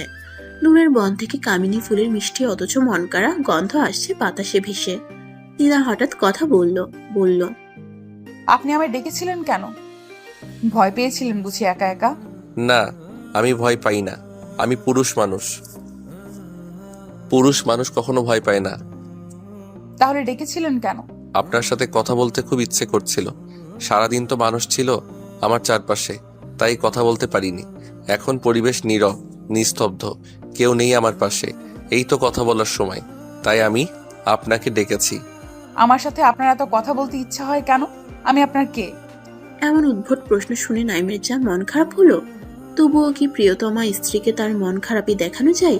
সে মিষ্টি হেসে বলল, স্ত্রী? আপনি আমার স্ত্রী হন? স্ত্রী? স্ত্রীকে তো আপনি ভালোই বাসেন না। ভালোবাসলে কি আর একা ফেলে চলে যেতেন? আমি আপনার সাথে কথা বলবো না, একটা কথাও আর বলবো না। এই সময় নাইম কাঁদো কাঁদো গলায় বলল, বিশ্বাস করুন, আমি আপনাকে খুব ভালোবাসি। ভালোবাসি বলেই তো আপনাকে ডাকি। আমি ডাকলে আপনি কিন্তু রোজ দিন আসবেন। আমরা রাতভর জেগে জেগে গল্প করব। নীলা এই কথা শুনে কি যে খুশি হলো, সে ফিসফিস করে বলল, আপনাকে একটা কথা বলবো আমি? বলুন। আমিও আপনাকে ভালোবাসি। কথাটা বলে সে লজ্জায় মুখ লাল করে ফেলল। এই সময় নাইম বলল, আপনি কি আমার পাশে একটু শুবেন? আমার খুব ইচ্ছে একসাথে দুজন শুয়ে থাকতে। নীলা মৃদু হেসে লজ্জায় লুকিয়ে যেতে চাওয়ার শব্দে বলল, আচ্ছা। তারপর নীলা একেবারে কবরের গা ঘেঁষে মাটিতে শুয়ে পড়ল এবং অল্পক্ষণের ভেতর ঘুমে তলিয়ে গেল। সালমা বেগম টর্চের আলোতে দূর থেকে দেখলেন কবরের পাশে সাদা কাপড়ের মতো কিছু একটা চকচক করছে। তিনি দ্রুত পা ফেলে কবরের পাশে গেলেন। তার পেছনে পেছনে গেল সেলিম। তিনি কাছে গিয়ে চমকে উঠলেন। নীলা শুয়ে আছে কবরের গা ঘেঁষে, তার পরনে সাদা থান শাড়ি। এই শাড়িখানাই সারাদিন তার পরনে ছিল। রাতেও এই শাড়ি পরে সে ঘুমোতে গিয়েছিল। সাদা শাড়ি পরে সবুজ লতাপাতার ভেতরে শুয়ে ঘুমিয়ে থাকা নীলাকে কি যে পবিত্র দেখাচ্ছে। এমন একটা লক্ষ্মী মেয়ের জীবনে এত কষ্ট কেন? সালমা বেগমের চোখে জল নেমে এলো মুহূর্তেই। সেলিমও তার চোখে হাত দিল। তার চোখও কি খানিক ভিজে উঠেছে চলে। সালমা বেগম নীলার গায়ে স্পর্শ করে আস্তে করে ডাকলেন, বৌমা, ও বৌমা।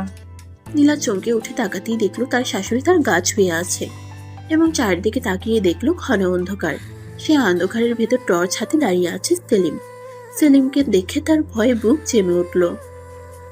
সালমা বেগম বললেন, মা, এখানে তুমি আসলা কেন এত রাতে?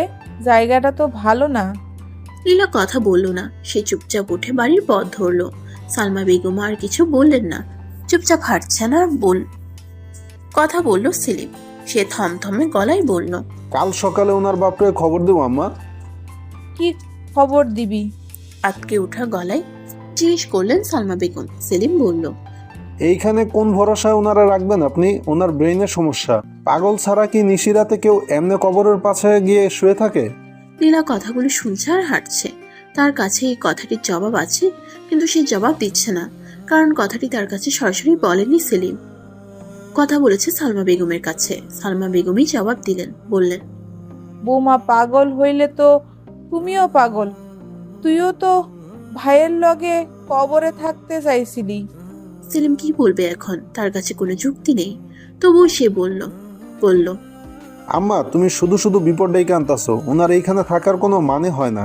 ভাই তো আর এখন নাই, ওনারও তো একটা ভবিষ্যৎ আছে। এখানে না থেকে উনি বাড়িতে থাকলে ভালো থাকবেন। ওনারে বাড়িতে পাঠিয়ে দাও। সালমা বেগম ছেলেকে তখন ধমক দিলেন। কোনোদিন ছেলেকে তিনি ধমক দেননি। সেলিমের মন খারাপ হলো, খুব মন খারাপ হলো। সালমা বেগম এ নিয়ে মাথা ঘামালেন না। তিনি ধীর পায়ে নীলার কাছে গেলেন। তারপর তার একটা হাত টেনে ধরলেন। নীলা ভয়ে জমে যাওয়া শরীর নিয়ে থমকে দাঁড়ালো। সালমা বেগম তখন স্পষ্ট গলায় বললেন, নীলা আইস থাইকা আমার বউ না, শুধু সে আমার মাইয়া। আমার মাইয়া আমারে সাইরা কোনো দিন যাইব না, কোনো দিন না। তার শাশুড়ির এই ভরসার কথাটি শুনেও নীলার কান্না পেয়ে গেল। কি অদ্ভুত, নারীরা অত মায়াবতী হয় কেন? ঘরে ফিরে সালমা বেগমের দু চোখ আর এক হলো না। অনেকক্ষণ শুয়ে থাকার পর তিনি নীলাকে বললেন, বৌমা তুমি আর ওইখানে যাইও না, কেমন মা? নীলা বড় কাতর গলায় বলল। আমি তার কথায় অবাধ্য হব কি করে আম্মা? তিনি যে আমার স্বামী। সালমা বেগম চমকে উঠলেন। তার কথার অবাধ্য যাইবা মানে? আম্মা, তিনি আমার সাথে গল্প করতে ডাকেন। আমি ছাড়া আর কে গিয়ে তার সাথে গল্প করবে? সালমা বেগম বুঝতে পারলেন নীলা মানসিকভাবে অসুস্থ হয়ে গেছে। সে তার নিজের ভেতরেই নাইমের একটা সত্তা দাঁড় করিয়ে নিয়েছে। সেই সত্তার ডাকেই সাড়া দিয়ে সে রাত বিরাতে কবরের পানে ছুটে যায়, শুয়ে থাকে কবরের সাথে তার গা মিশিয়ে, কথাও বলে। সালমা বেগম বললেন, নাইম তোমার সাথে কথা বলে ওইখানে গেলে? বলে। কি কথা বলে? নীলা লজ্জায় বালিশে মুখ লুকিয়ে ফেলে বলল। কত কথা বলে। তারপর হি হি করে হেসে উঠল নীলা। কিন্তু এই হাসিটাকে সালমা বেগমের কিছুতেই অস্বাভাবিক মনে হলো না, কিংবা নীলাকে তিনি পাগলও ভাবছেন না। নীলার উপর দিয়ে কতটা ধকল যে গিয়েছে তা তিনি জানেন বলেই তিনি মা, একজন মায়াবতী মা। শেষ রাতে মায়ের রুমের মতো শাশুড়ির গায়ের রুমের ভেতর শুয়ে থেকে চোখ মুদে এলো নীলার। আর তখনই কাণ্ডটা ঘটল। সে ঘুমে থেকেই দেখলো সন্ধ্যা হয়ে গেছে, আর তখন ঘরে কেউ নেই। সালমা বেগম কোথায় যেন গিয়েছেন, শুধু ঘরে আছে সেলিম। তার চেহারা কেমন অগ্নি মূর্তির মতো ধারণ করেছে, তার ঠোঁটে কেমন শয়তানি হাসি ঝুলে আছে, আর তার কাঁধে একটা মস্ত কালো রঙা ব্যাগ। সে এগিয়ে আসছে কেমন অদ্ভুত ভাবে হেঁটে। তারপর নীলার কাছে এসে তার একটা হাত টেনে ধরলো। নীলাকে সে এবার টেনে হেঁচড়ে ঘর থেকে বের করে জঙ্গলের দিকে নিয়ে যাচ্ছে। নীলা ভয়ে আঁতকে উঠল। সে তার সমগ্র শক্তি এক করে গলায় এনে মিশিয়ে চিৎকার করে ডাকলো তার শাশুড়ি মাকে, কিন্তু শাশুড়ি মা তার ডাক শুনতে পেলেন না। কি ভয়ঙ্কর বিপদে পড়েছে নীলা! এই বিপদ থেকে তার বাঁচার উপায় কি? কে এসে বাঁচাবে এখন তাকে? নীলা চেষ্টা করছে ওর হাত থেকে ছুটে যেতে। একবার কুটুস করে একটা কামড়ও বসিয়েছে সেলিমের হাতে। এতে সেলিমের কিছুই হলো না, সে শুধু হাসলো। সে হাসির কি বিকট এবং ভয়ঙ্কর আওয়াজ! হাসির শব্দে নীলার মনে হলো এই বুঝি তার কান ফেটে যাচ্ছে। সে ভয়ে ভয়ে বলল, আমায় আপনি কোথায় নিয়ে যাচ্ছেন এইভাবে? সেলিম কোনো জবাবই দিল না, বরং সে তখন এমন ভাব করলো যেন নীলার কথাটা সে শুনতেই পায়নি। নীলার এখন খুব বাবার মুখটা মনে পড়ছে। ছোটবেলায় একবার বড় বিপদে পড়েছিল সে। তাদের বাড়ির সামনে যে পুকুর আছে, সেই পুকুরের ঘাটে সন্ধ্যাবেলায় পা ধুতে গিয়ে কাঠের শ্যাওলার পা পিছলে ধুম করে সে পড়ে গেল পুকুরের জলে। তখন আবার সে সাঁতার জানে না। গভীর জলের দিকে গিয়ে সে শুধু তলিয়েই যেতে লাগলো। নিরুপায় নীলা তখন ভাবলো আর বুঝি সে বাঁচবে না, কিন্তু সে সেবার বেঁচে গেল। কিভাবে যেন তার বাবা টের পেয়ে এই সন্ধ্যাবেলাতেই লাফ দিয়ে পুকুরে নেমে গেলেন। তারপর খুঁজে বের করে টেনে তুললেন তাকে। কিন্তু এবার কে বাঁচাবে তাকে? এখন তো বাবা অনেক দূরে। নীলাকে সেলিম নিয়ে এসেছে জঙ্গলের উঁচু মতো একটা পরিত্যক্ত ভিটেতে। সেই ভিটেতে নানান গাছরা, কিছু কিছু গাছ এত বড় আর লম্বা যেন মেঘ ভেদ করে আকাশ ছুঁয়ে ফেলেছে। তারপর নীলা দেখলো পাশেই একটা ভাঙাচোরা কাঠের ঘর। সেই ঘর মানুষ শূন্য, আর ঘরটা দেখতেও কেমন জানি বুক ধক ধক করে ওঠে। ভয়ে গা জমে যেতে চাই। নীলা মনে মনে আল্লাহর নাম নিল। সে দোয়া ইউনুস জানে। এই দোয়া জপে মাছের পেট থেকে বেঁচে গিয়েছিলেন নবী ইউনুস আলাইহিসসালাম। এখন সে কি বাঁচতে পারবে না এই দোয়া জপে? কিন্তু না, সেলিম আরো ভয়ঙ্কর কিছু করতে যাচ্ছে। সে এবার নীলার শাড়িটা একটানে খুলে ফেললো। তারপর সেই শাড়িটা দিয়ে নীলাকে মস্ত খুঁটির সাথে বেঁধে ফেললো। নীলা বলল, আল্লাহর দোহাই, আপনি আমার জীবন ভিক্ষা দেন।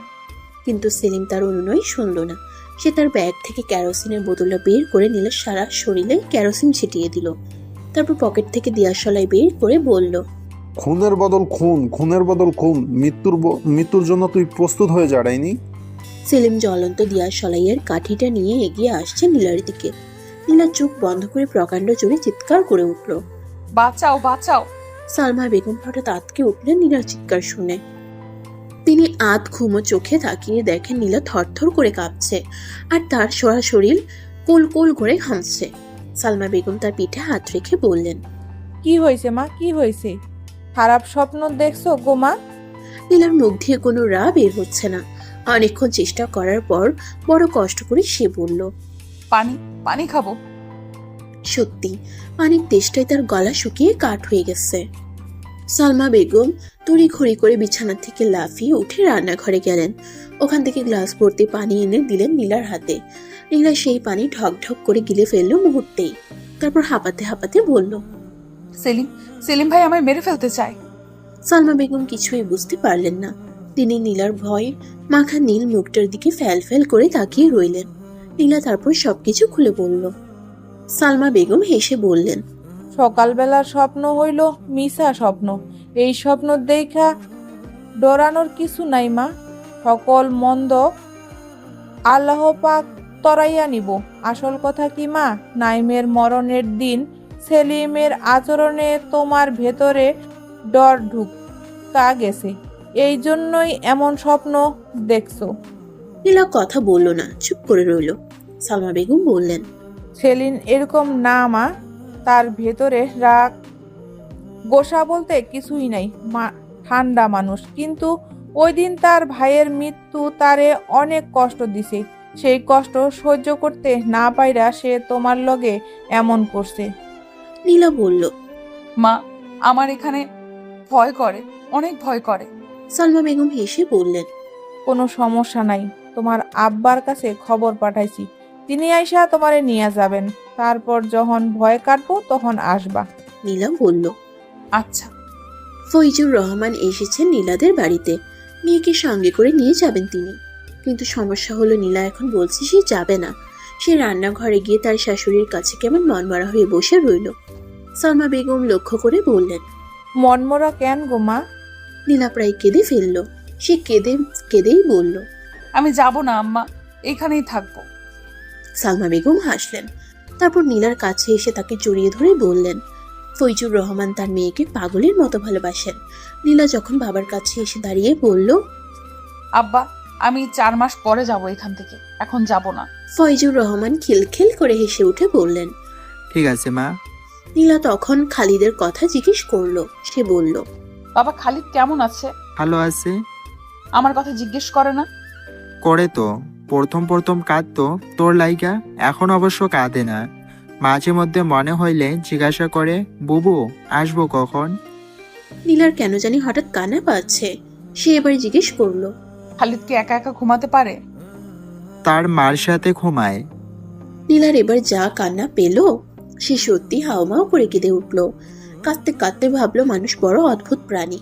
তাদের জীবন কারোর জন্য থেমে থাকে না। যেমন খালিদের থাকছে না তার জন্য, কিংবা তার থাকছে না খালিদের জন্য।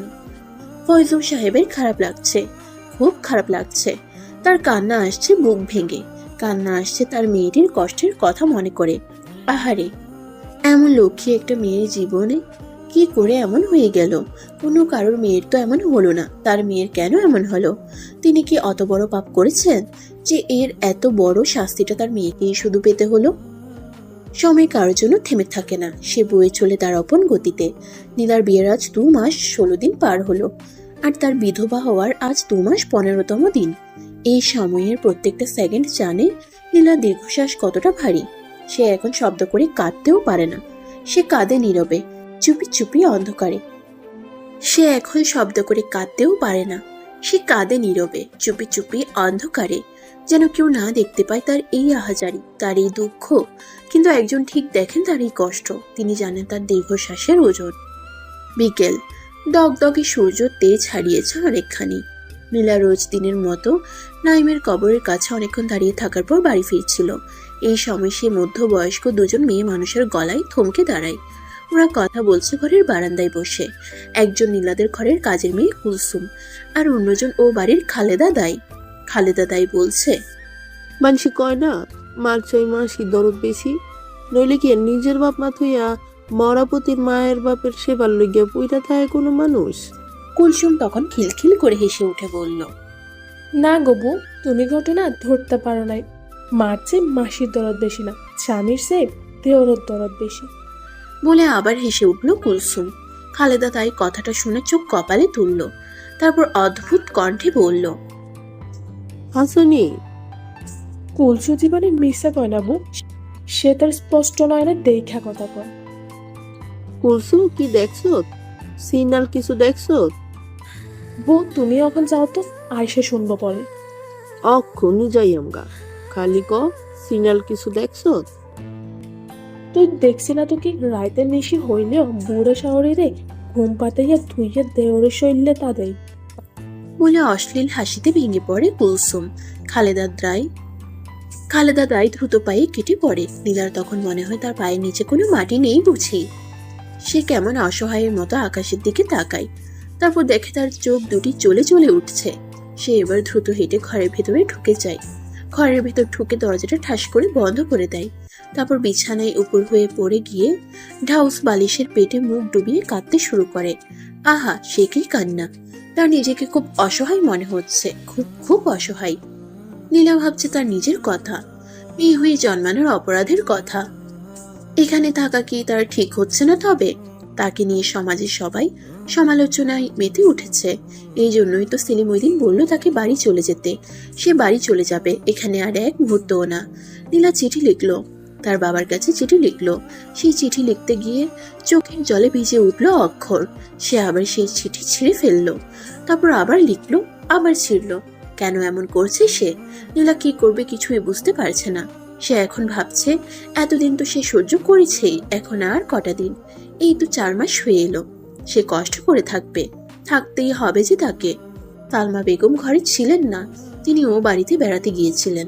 ওখান থেকে এসে দেখে নীলার চোখ মুখ লাল, ফুলে ফেপে আছে। তিনি দেখেই বুঝলেন নীলা কেঁদেছে। সালমা বেগম তার কাছে গেলেন, তারপর নীলার মাথায় হাত বুলাতে বুলাতে বললেন, মন খারাপ মা? নীলা কথা বলতে পারল না, তার কান্না এসে গেল।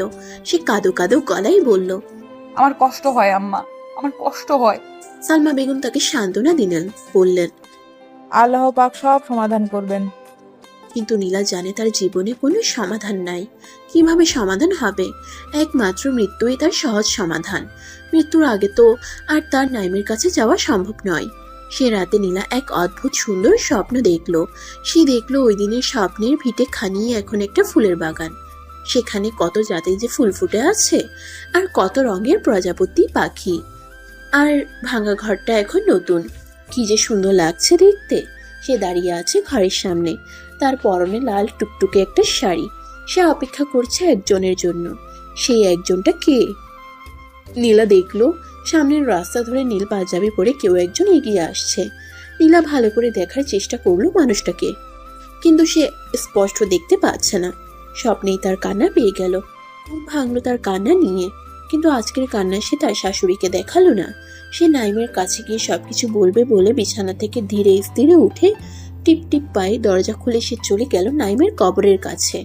কিন্তু ওখান থেকেও সে এলো প্রচন্ড কান্না নিয়ে, কারণ নাইম তার সাথে আজ কোনো কথা বলেনি। সে তার সাথে কি নিয়ে রাগ সে বুঝতে পারছে না। ঘরে ফিরতেই নীলা দেখলো সালমা বেগম জেগে উঠেছেন। তিনি তাকে দেখেই বললেন, নাইমের কাছে গেছিলাম মা? নীলা কাঁদো কাঁদো গলায় বলল, জি মা। তারপর সে গাঢ় কান্নায় ভেঙে পড়ল। কাঁদতে কাঁদতে সে বলল, তিনি আমার সাথে কথা বলেন না আম্মা, আমার সাথে কথা বলেন না। সালমা বেগম নীলার দিকে তাকিয়ে তার কান্না দেখছেন আর মনে মনে জপছেন, পৃথিবীতে এমন পবিত্র মেয়ে আমি আর দেখিনি। নীলা আজ চলে যাবে তার বাপের বাড়ি। সকালবেলা তার বাবা ফৈজুর সাহেব এসেছেন। বাবাকে কতদিন পরে দেখেছে নীলা।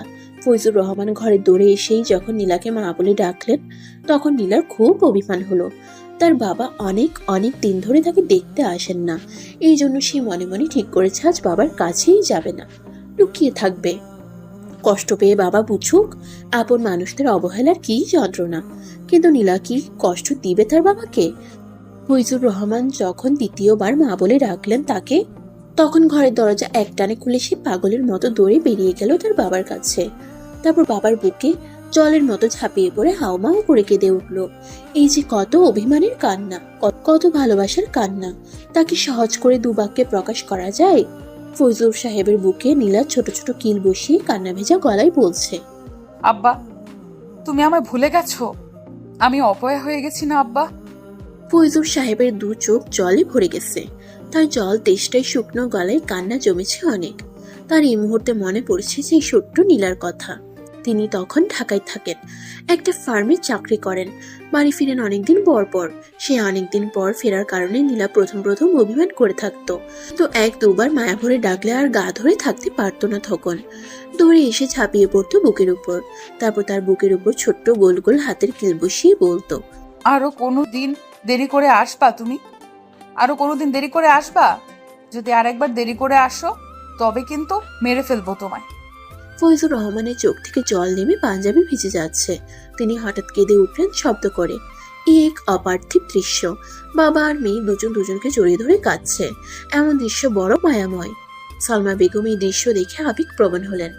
অনেক কষ্টে নিজের কান্না আড়াল করে বললেন, বিয়াই বাপ মেয়ে কান্দনের অনেক সময় পাবেন, এখন ঘরে আসেন। অনেক দিন পর আপনারে পাইছি, এই সময় আপনার সাথে আনন্দে কাটাইতে চাই। ফয়জুর রহমান বড় কষ্টে নিজেকে সংবরণ করলেন।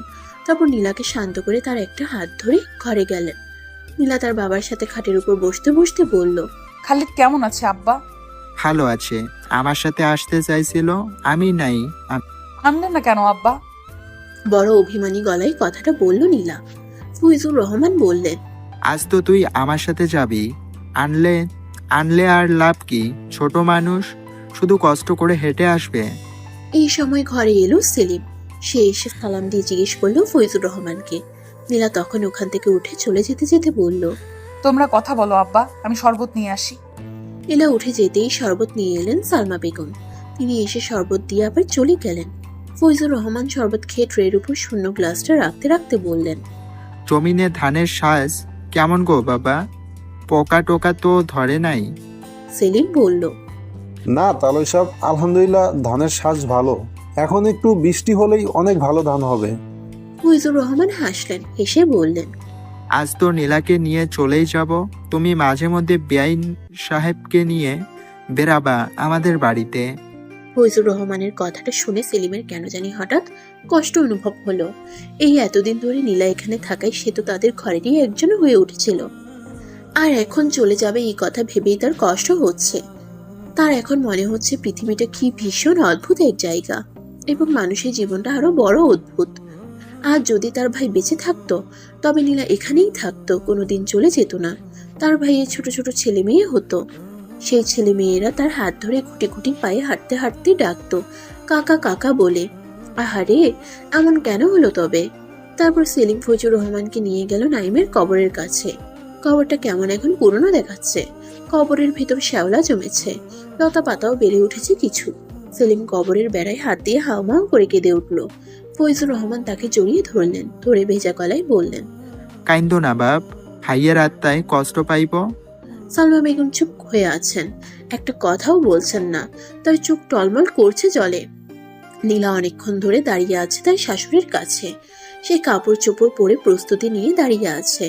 সালমা বেগম অনুমতি দিলেই ঘর থেকে বের হয়ে স্বামীর কবর হয়ে একেবারে বাড়ি চলে যাবে, কিন্তু শাশুড়ির অনুমতি মিলছে না। তিনি কথাই বলছেন না। নীলা তার পায়ের কাছে বসে বলল, আম্মা, আপনি গিয়ে কদিন পর পর আমায় দেখে আসবেন। আপনাকে না দেখে আমি থাকতে পারবো না। সালমা বেগম কেঁদে উঠলেন, হাউমাউ করে কেঁদে উঠলেন। তিনি এবার জড়িয়ে ধরে ফেললেন নীলাকে। তারপর বললেন, তুমি আমার বউ না মা, তুমি আমার মাইয়া, আমার লক্ষ্মী মাইয়া। মাগো, তোমারে সাইরা আমি থাকবাম কেমনে? আমার ঘর দোর আন্ধার হইয়া যাইব গো মা। নীলাও কাঁদছে, তার শাশুড়িকে জড়িয়ে ধরে কাঁদছে। তারপর তারা গেল বাড়ির পেছনে নাইমের কবরের কাছে, একসাথে কাঁদতে কাঁদতে। গিয়ে নীলা কবরের ভেতর থেকে এক মুঠো মাটি হাতে নিয়ে গুঁড়ো করে সারা গায়ে মেখে নিল তার। তারপর বলল, আপনাকে আমি সঙ্গে করে নিয়ে যাচ্ছি। আপনি এখন থেকে সব সময় আমার সাথেই থাকবেন। এই দৃশ্যটা দেখে সালমা বেগম চিৎকার করে কেঁদে উঠলেন, যেন পৃথিবীতে এমন বেদনার দৃশ্য আরেকটিও নাই। নীলা চলে যাওয়ার সময় সালমা বেগমের পা ছুঁয়ে সালাম করলো। সালমা বেগম তাকে টেনে নিলেন বুকে। বুকে নিয়ে তার পিঠে হাত বুলিয়ে দিতে দিতে বললেন, মারে হুইলা যাইবা তুমি না? নীলা ভেজা কুলাই বলল, কোনোদিন না আম্মা, আমি ভুলতে পারবো না। বলে কেঁদে ফেলল এবং কাঁদতে কাঁদতে বাড়ির পথ ধরল নীলা। নীলা বাড়ি ফেরার 3 দিন পরেই তার শাশুড়ি চলে এলেন তাদের বাড়িতে। ফয়জুর রহমান তাকে দেখে অনেক অবাক হয়ে গেলেন। নীলা এসেছে মাত্র 3 দিন হয়েছে, এর মধ্যেই তিনি হঠাৎ চলে এলেন কেন? জাহানারা বেগম ঘরের রোয়াকে বসে নীলার মাথায় বিলে কেটে দিচ্ছেন। দীর্ঘদিন চুলের যত্ন না নেয়ায় কেমন ধূসর হয়ে আসছে তার চুল, অথচ ঘরে থাকতে এই চুলের কি যত্ন নিত নীলা। পরিপাটি হয়ে সেজে গুজে থাকতো সবসময় সে। নীলার চুলের ভেতর তেলে চুবিয়ে রাখা আঙ্গুল চালাতে চালাতে তাকে আদরে গলায় বকাঝকা করছেন তিনি। কি হাল করে রেখেছো দেহ চুলের? তোর শাশুড়ির কি তেল কেননের পয়সা নেই? মার এসব আহ্লাদি কথাই রাগ করা উচিত নয়, কিন্তু নীলার রাগ উঠে যায়, তার মুখ কেমন ভার হয়ে থাকে। জাহানারা বেগম তাই আবার ওর মাথায় আস্তে করে চাটি মারেন, তারপর বলেন, শাশুড়ির জন্য একেবারে বিরাট দরদ হয়ে গেছে, কিছুই বলা যায় না। মুখ ভার করে ফেলে তিনি। জগতে এমন শাশুড়ি আর নাই। কিপটে একটা শাশুড়ি, কার জন্য এত দরদ? নীলা এবার কথা বলে, সে চাপা গলায় বলে, আম্মা তিনি কিপটে না, তার মন কত বড় তুমি জানো না। আমার চেয়েও বড়? জানি না। জাহানারা বেগম অনেকক্ষণ চুপ করে থাকেন, তারপর বলেন, তোর বড় মামা একটা আলাপ করেছিল, ছেলে প্রাইমারি স্কুলের শিক্ষক, বয়স কম, স্ত্রী সন্তান যোগে মারা গেছে। নীলা চুপ করে রইল, তার ভেতরটা কেন জানি হঠাৎ নাড়া দিয়ে উঠল। মুখ ভেঙে কান্না এসে যেতে চাইছে খুব। সে দ্রুত আঁচলে মুখ ঢাকলো। জাহানারা বেগম লক্ষ্য করে বললেন, বোকা মেয়ে, এইভাবে তো দিন যাবে না। মেয়ে হয়ে জন্মাইছিস, একা একা তো আর জীবন কাটবো না। আমরা কয়েকদিনই বাঁচবো বল। নীলা আঁচলে মুখ ঢেকে কেঁদে ফেলে। জাহানারা বেগম তাকে কাছে টেনে নেন, তারপর ভেজা গলায় বলেন, কপাল, সবই কপাল রে মা, না হলে এই দিন কেন ঘটবো তোর? নীলা তার কান্নামাখা গলায় বলে, পারবো না আমি আম্মা, এনারে ভুলে গিয়ে নতুন কাউরে। জাহানারা বেগম আর কোনো কথা বলেন না, তার নিজেরও খুব কান্না এসে যায়। তাই তিনি কান্না লুকোতে কৌশল করে এখান থেকে উঠে রান্নাঘরের দিকে চলে যায়। তারপর কাঁদেন, লুকোচুরি করে কাঁদেন। খালিদের সাথে উঠোনে বসে নীলা গল্প করছে। খালিদের কি যে রাগ আর অভিমান ছিল তার বোনের প্রতি, সে তো প্রথম কথাই বলতে চায়নি। সে একেবারে বলে দিয়েছে, যে আমায় একা রেখে চলে যায় তার সাথে কথা বলি না আমি। তারপর নীলা তাকে কত করে যে রাগ ভাঙিয়েছে। খালিদ একটা কাঁঠাল পাতা কুড়িয়ে এনেছে, সে সেই পাতা নিয়ে নীলার কাছে এসে বলল, বুবু কাঁঠাল পাতা খাই। নীলা তার কান টেনে ধরে বলল, তুই কি ছাগল? খালিদের তখন ভীষণ রাগ পেয়ে বসে। সে তেড়ে যায় নীলার দিকে, বলে, তোমার জামাই ছাগল। নীলার শূন্য বুকটা কেমন ধক করে কেঁপে ওঠে। তখন চোখ ছলছল করে উঠে লবণ জলে, পায়ের নিচ থেকে মাটি সরে যেতে থাকে দূরে। খালিদ তার বোনের ফ্যাকাশে মুখটার দিকে তাকায়, তাকিয়ে থাকে আর তাকিয়েই থাকে এক দৃষ্টিতে।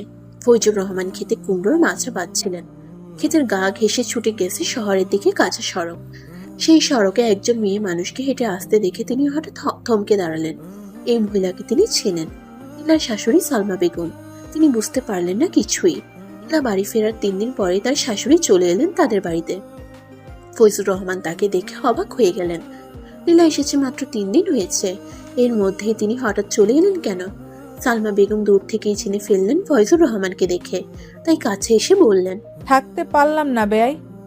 মেয়েরে সাইরা কি একলা একলা থাকন যায়? এই 3 দিন আমার কাছে মনে হয়েছে 3000 বছর। ফয়জুর রহমান অবাক হলেন ঠিক, কিন্তু তিনি এমন ভাব করলেন যেন সালমা বেগমের এখানে হঠাৎ করে চলে আসাটা অস্বাভাবিক কিছু নয়।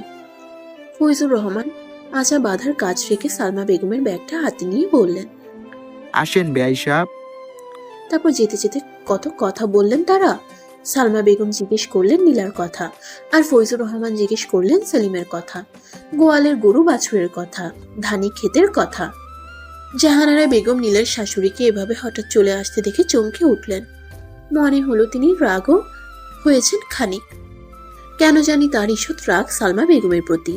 মেয়ে বিধবা হলো বলেই কি না কে জানে, কিন্তু এতে সালমা বেগমের কি দোষ? তিনিও তো ছেলে হারিয়েছেন, এই জন্য তিনি দোষবেন কাকে? নীলা এসে সালমা বেগমকে সালাম করলো। সালমা বেগম তাকে বুকে টেনে নিয়ে তার কপালে চুমু খেলেন, তারপর বললেন, লক্ষ্মী মা আমার। নীলা বলল, আম্মা আপনি কেমন আছেন? সালমা বেগম বলেন, মাগো তোমারে ছাড়া এক দণ্ড ভালো থাকতে পারি না আমি। আমার কিছু ভালো লাগে না, খালি কান্দন পায়। নীলা বলল, আমারও খারাপ লাগে আম্মা। সালমা বেগম বললেন, তোমার সাথে নিয়ে যাই আম্মা, আমি তোমারে ছাড়া থাকতে পারতাম না আমি। নীলা চুপ হয়ে যায়। সে জানে তার বিয়ের আলাপ হচ্ছে, তার মা ওখানেই বিয়ে দিয়ে দিতে চাইবেন তাকে, কিন্তু নীলার বিয়ে করার ইচ্ছে নেই মোটেও। সে যে নাইমকে ভালোবাসে। সালমা বেগম বললেন, যাইবা না মা আমার সাথে? নীলা বলতে চাইছিল কিছু একটা, এর মধ্যে জাহানারা বেগম এসে গেলেন এখানে। তিনি এসে বললেন, বিয়ান সাহেব, মেয়ের বিয়ের আলাপ আসছে একটা, পছন্দ হলে হয়ে যাবে বিয়েটা। সালমা বেগম যেন হঠাৎ আটকে উঠলেন। তিনি কি বলবেন বুঝতে পারছেন না। তার চোখ কেমন ছলছল করে উঠেছে জলে। মুহূর্তেই তিনি বুঝে গিয়েছেন নীলার প্রতি তো তার কোনো অধিকার নাই এখন আর। তিনি কি আর জোর করতে পারবেন নীলাকে নিয়ে যাওয়ার জন্য? তবুও একবার তিনি বললেন, বৌমারে ছাড়া আমি থাকবাম কেমনে? কথাটা বলে কেঁদে উঠলেন সালমা বেগম। জাহানারা তখন তাকে বুঝিয়ে বললেন, বোন, কি করবে, সবই কপাল। সেলিমের জন্য ঘরের বউ আনেন, নতুন বউ কাছে থাকলে নীলার কথাও অতটা মনে পড়বে না। আর মনে পড়লে মাঝে মধ্যে এসে নীলাকে তার শ্বশুর বাড়িতে দেখে যাবেন। সালমা বেগম সেলিমের নামটা শুনে বলতে চেয়েছিলেন, সেলিমের লাইগা যদি বৌমারে রাইখা দেই, কিন্তু এই কথাটা বলতে গিয়ে তার কেমন বাঁধলো। মনে মনে তিনি ভাবলেন, নীলা যদি এটা মেনে না নেয় তখন। রাতে সবার সাথে খাবার খেতে বসলেন সালমা বেগম, কিন্তু তিনি দেখলেন তার গলা দিয়ে খাবার নামছে না। গলায় কাটা হয়ে বিঁধে আছে ওই কথাটা। তিনি ফৈজুর রহমান সাহেব কিংবা জাহানারা বেগমের কাছে সেলিমের সাথে নীলার বিয়ে নিয়ে কথা বলতে চান, কিন্তু নীলাকে ভয় পেয়ে বলতে পারছেন না। নীলা যদি মেনে না নেয়, তিনি কি কথাটা তুলে দেখবেন একবার? নীলা তো মানতেও পারে না। তখন ভোর সকাল, গাছের পাতা ভেদ করে ফুলের মতো ফুটে উঠেছে লাল টুকটুকে দিবাকর। এই সময় জানালায় দাঁড়িয়ে একজোড়া দোয়েলের প্রণয় দৃশ্য দেখছিল নীলা। আর তার মা জানালার কাছেই মাঝার দিকে বেড়ে ওঠা সবুজ পোশাক তুলে রাখছিলেন তার আঁচলের পেটে। সালমা বেগম তখন আমতা আমতা করে নীলাকে বললেন, বৌমা, তুমি আমারে পছন্দ করো না মা? নীলা খানিক চমকালো, তার চোখ মুহূর্তের জন্য পলক ফেললো। তারপর খানিক সময় চুপ করে থেকে সে বলল, আম্মা। সালমা বেগম মাথার উপরে তুললেন। নীলা আবার বলল, আম্মা, আপনাকে আমি অনেক অনেক পছন্দ করি। আমি যা বলি তা শুনবা তুমি মা? আমি তোমার কাছে কিছু চাইলে তুমি তা দিবা? নীলা কথা বলল না, সে চুপ করে রইল। সালমা বেগম ফের বললেন, আমার একটা কথা রাখবা মা? এই কথাটা রাখলে সারা জনম তোমার দাসী হইয়া থাকবাম মা। সালমা বেগম নীলার একটা হাত টেনে ধরে কেঁদে উঠলেন। নীলার খুব মায়া হচ্ছে এই মানুষটার জন্য, খুব খুব মায়া। কারণ নিজের কোনো পছন্দের মানুষ কাঁদলে ভীষণ খারাপ লাগে, তখন পছন্দের মানুষটির জন্য নিজেরও কেঁদে ফেলতে ইচ্ছে হয়। কিন্তু নীলা কাঁদলো না এবং কথাও বলল না। সে তাকালো সামনে। বাইরে মাচার উপর বসে থাকা দুটো দোয়েল একটি ঠোঁটের উপর অপরটি ঠোঁট রাখলো। নীলার চোখ কেমন ভিজে উঠছে জলে। সালমা বেগম কাঁদছেন। তিনি আজ নিজেকে অনেক বড় অসহায় মনে করছেন। নীলাকে যে তিনি এত ভালোবাসেন তা আগে অতটা টের পাননি তিনি, কিন্তু এখন তাকে হারানোর ভয়ে বুঝতে পারছেন নীলাকে তিনি অনেক বেশি পছন্দ করেন। তাকে ছাড়া তিনি কিছুতেই থাকতে পারবেন না। সালমা বেগম আবার বললেন, বৌমা, তোমারে আমি নিয়া যাইব মা, সাথে করে নিয়া যাইব। জাহানারা বেগম বাইরে থেকে সবকিছু লক্ষ্য করছেন, শুনছেন। মনে মনে তিনি ভীষণ রাগ পাচ্ছেন, কিন্তু সেই রাগ তিনি প্রকাশ করলেন না। সালমা বেগম অবশ্য এসব খেয়াল করছেন না। তিনি নীলার পাশে জানালার সামনে দাঁড়িয়ে ডাকলেন, বেআইন। জাহানারা ডাকলেন। সালমা বেগম এবার বললেন, সেলিমের লাইগা বৌমারে আমি নিয়া যাইব। জাহানারা বেগম কিছু বলার আগেই নীলা ওখান থেকে দৌড়ে চলে গেল ঘরের ভেতর। জাহানারা বেগম খানিক সময় চুপ থাকলেন, তারপর বললেন, আপনারা বিয়ের সাথে আলাপ করেন, এসবে আমি নাই। সালমা বেগমের কেমন আশা আশা লাগছে। কেন জানি তার মনে হচ্ছে ফৈজুর রহমান অমত করবেন না এতে। একলা একা ঘরের দরজা বন্ধ করে দিয়ে বালিশে মুখ লুকিয়ে নীলা কাঁদছে। তার কেন জানি হঠাৎ নিজেকে অসহায় অসহায় লাগছে। তার শাশুড়ির প্রতি খুব রাগ হচ্ছে, আবার নাইমের কথাও মনে পড়ছে খুব। কিন্তু সমস্যা হলো নাইমের মুখের অবয়ব তার স্মরণে নেই। সে তীব্র চেষ্টা করে যাচ্ছে তার মুখের অবয়ব চোখের সামনে আনার জন্য, কিন্তু আসছে না। নীলা মনে মনে ডাকলো, নাইম, নাইম, এই নাইম। নাইম তার ডাকে মোটেও সাড়া দিল না। নীলা এখন ভাবছে সেলিমকে নিয়ে। নীলা জানে তার বাবা সেলিমের ব্যাপারে অমত করবেন না, কিন্তু সে ভাবছে সেলিমকে নিয়ে সে কি করে সংসার করবে। নাইমকে ছাড়া তো সে আর কাউকে ভালোবাসে না। সালমা বেগম অবশেষে সবকিছু খুলে বললেন ফৈজুর রহমানের কাছে। ফৈজুর রহমান শুনে বললেন, মেয়ে তো আর জীবনভর একলা থাকতে পারবে না, বিয়ে শাদী তো তারে দিতেই হবে। কিন্তু সেলিমের ব্যাপারে অমত করে নাকি আল্লাহ জানে। সালমা বেগম তখন বললেন, আমি যেমনেই হোক রাজি করাইবো রে, যেমনেই হোক রাজি করাবো বেয়াই। ফৈজুর রহমান বললেন, দেখেন তারে বইলা দেখেন, মেয়ে রাজি হইলে তো আমার কোনো সমস্যা নাই। আমার দুঃখী মেয়েটার যদি সুখ হয় তাইলেই আমার মনও একটু শান্ত হয়। সালমা বেগম নীলার দু হাত টেনে ধরে বললেন, মাগো, তোমার কাছে এই একটাই আর্জি আমার, তোমারে আমি হারাইতাম চাই না গো মা, তুমি রাজি হইয়া যাও মা। সালমা বেগমের চোখে টলমল করছে জল। তিনি শক্ত করে ধরে আছেন নীলার দুটো হাত। তিনি এমনভাবে ধরেছেন যেন নীলাই একমাত্র তাকে রক্ষা করতে পারে। নীলা যেন এই বিপদের দিনে তার ত্রাণকর্তা, যেন নীলার হাত দুটো অথই সাগরে ভাসতে থাকা কোনো খড়খুটো, আর তিনি জলে ডুবে যেতে থাকা কোনো নাবিক। ডুবে যেতে যেতে বাঁচার জন্য তিনি আঁকড়ে ধরেছেন সেই খড়কুটো। তিনি বাঁচতে চান, বাঁচতে তাকে হবেই, যেভাবেই হোক। নীলা ভাবলো, অনেকক্ষণ ভাবলো, কিন্তু তার মন সাই দিচ্ছে না। অবশেষে তার কাছে এলেন ফৈজুর রহমান। তিনি এসে নীলার পাশে বসে ডাকলেন, মারে। নীলা তাকালো, তার চোখ ফোলা ফোলা। দীর্ঘ সময় ধরে কাদার জন্য এমন হয়েছে। ফৈজুর রহমান বড় অনুনয়ের গলায় এবার বললেন, মারে, জগতে যদি কয়েকজন ভালো মানুষ থাকে তার মধ্যে তোর শাশুড়িও একজন।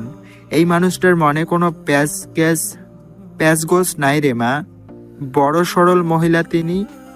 তোর কপাল মা, এমন একজন শাশুড়ি পাইছোস। তিনি যদি তোরে তার ঘরে রেখে দিতে চান তাইলে মা অমত করিস না। নীলা সবকিছু শুনেও চুপ হয়ে আছে। কি বলবে বুঝতে পারছে না। তার মনে বারবার একই কথা বাজছে সুরের মতো করে, নাইমকে কি করে ভুলে যাব আমি, নাইমকে কি করে ভুলে যাব আমি। ফৈজুর রহমান আবার বলা শুরু করলেন। তিনি বললেন, নিয়তি হলো মা পরম সত্যের নাম। এই সত্য মেনে নিতে হবে মা। সেলিমের সাথে না হইলেও অন্য কারোর সাথে তোর বিয়ে হবেই। জীবন তো আর এভাবে কাটবে না, আমরাও বেঁচে থাকবো না চিরদিন। একটু কষ্ট লাগলেও মেনে নে মা, দয়া করে মেনে নে। নীলা হাউমাউ করে তখন কেঁদে উঠল। বাবাকে সে না বলতে পারবে না, বাবাকেও যে প্রচন্ড ভালোবাসে সে। অবশেষে নীলা রাজি হলো, যদিও তার মন সাই দিচ্ছে না, কিন্তু বাবা আর শাশুড়ির মন রাখতে তাকে রাজিও হতে হলো। এছাড়া আর কোনো উপায় ছিল না যে তার। মানুষ তো বরাবরই এমন, বাস্তবতার কাছে তাকে হাঁটতে হয় বারবার। পরম সত্য নিয়তিকে তার মাথা ঠুকে প্রণাম করতে হয়। আজ নীলার বাসর না, প্রথম বাসর নয়, এটা তার দ্বিতীয় বাসর। কিংবা প্রথম দ্বিতীয় বলে কোনো বিশ্লেষণ নেই, এটা তার শুধুই বাসর। সে অবশ্য প্রথম বাসরের মতো অত সেজেগুজে বসে আছে না এখন। মুখে কোনো রং মাখেনি, কানে হাতে দামি ফুল চুড়ি নেই তার। সাধারণ একটা শাড়ি পরে বসে আছে সে। অপেক্ষা করতে তার আজ খুব ভালো লাগছে। তার মনে হচ্ছে এই অপেক্ষাতেই জীবন কেটে যাক। সেলিম আর না আসুক এখানে, সে একাই বেশ থাকবে। কিন্তু সেলিম এসে গেছে। দরজায় টোকা দিয়েছে পরপর 3 বার। নীলা দরজা খুলে দিলে সে ভেতরে এসে লজ্জিত মুখে নিচের দিকে তাকিয়ে বলল, একটা বালিশ আর কাঁথাটা দেন, আমি মেঝেতে শুয়ে পড়বো। খানিক সময় চুপ থাকলো, তারপর অতি কষ্টে মুখটা উপরের দিকে তুললো। সেলিমের দিকে তাকিয়ে এসে হকচকিয়ে গেছে। এ কি সেলিম? তার সন্দেহ হচ্ছে, কারণ তার সামনে যে দাঁড়িয়ে আছে তার চেহারার অবয়ব নাইমের, একেবারে হুবহু নাইমের। সেলিম কাঁপছে ভয়ে এবং লজ্জায়। তার মুখে প্রবল আড়ষ্টতা, দেখতে লাগছে বোকাদের মতো। সেলিম আবার বলল, বালিশ আর কাঁথাটা দিন, আমি নিচে শুবো। নীলা এবার হেসে ফেললো, হেসে বলল, আপনার জায়গা তো নিচে নয়। সেলিম এবার হেসে ফেললো। নীলা সেই দিকে তাকালো। এ তো সেলিম নয়, নাইম। নাইমের মুখের আদল হাসি। নাইম হাসছে, সাদা মুক্তোর মতো দাঁত কেলিয়ে হাসছে নাইম। আপনারা ভালো থাকবেন, সুস্থ থাকবেন। আজকের মতো বিদায় নিচ্ছি, ধন্যবাদ।